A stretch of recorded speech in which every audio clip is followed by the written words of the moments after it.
حضرت عائشہ صدیقہ رضی اللہ تعالیٰ عنہ فرماتی ہیں ایک عورت تھی اور اسے نبی پاک صلی اللہ تعالیٰ علیہ وسلم نے وہ کلمہ پڑھ کے مسلمان ہوئی، مدینہ طیبہ آ گئی تو حضور نے مسجد نبوی شریف میں اس کے لیے مکان، ایک سادہ سا کمرہ ساتھ مسجد کے بنوا دیا، وہیں رہنے لگی۔ اکثر وہ سیدہ طیبہ کے پاس آتی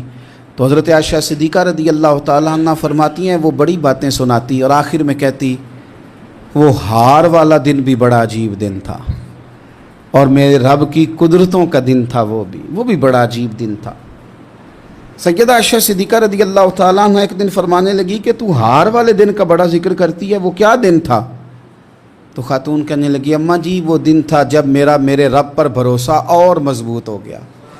جس دن میرا اپنے رب پر توکل اور بڑھا، میرے ایمان میں یقین میں اور پختگی آئی۔ کہنے لگی میں ایک گھر کی کنیز تھی، نوکرانی تھی، اس گھر میں ایک بچی تھی جس کے پاس سونے چاندی ہیرے جواہرات کا ہار تھا۔ اس زمانے میں چمڑے کے اوپر لوگ ہیرے جواہرات لگاتے تھے، کئی دفعہ سرخ رنگ کے چمڑے پہ لگائے جاتے تھے، وہ بچی پہنتی تھی تو کہتی ہیں وہ بچی کے اس نے اتار کے رکھا یا اس سے گرا وہ ہار تو چیل اسے اٹھا کے لے گئی گوشت سمجھ کے اور میرے سامنے اٹھا کے لے گئی۔ گھر والوں نے مجھ سے پوچھا، یہ بخاری میں موجود ہے، گھر والوں نے پوچھا مجھ سے کہ وہ ہار کہاں ہے تو میں نے کہا چیل اٹھا کے لے گئی۔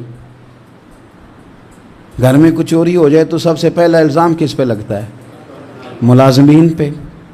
کہتے انہوں نے مجھے بڑا مارا، بڑی تکلیف تھی، حتیٰ کہ میری شرمگاہ تک کی تلاشی لی،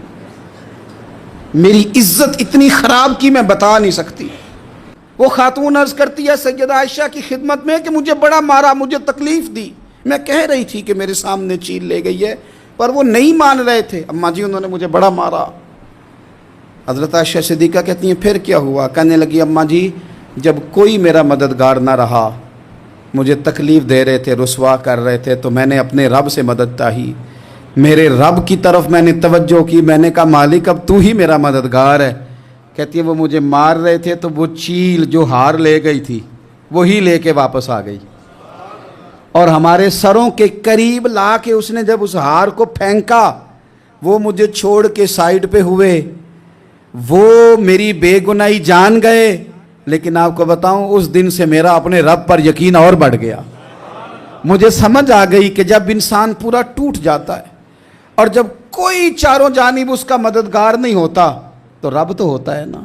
اللہ تو اس کا مددگار ہوتا ہے نا، وہ تو پھر اپنے اس بندے کی مدد کرتا ہے نا، پھر وہ تو توانائی دیتا ہے نا، وہ تنہا نہیں چھوڑتا۔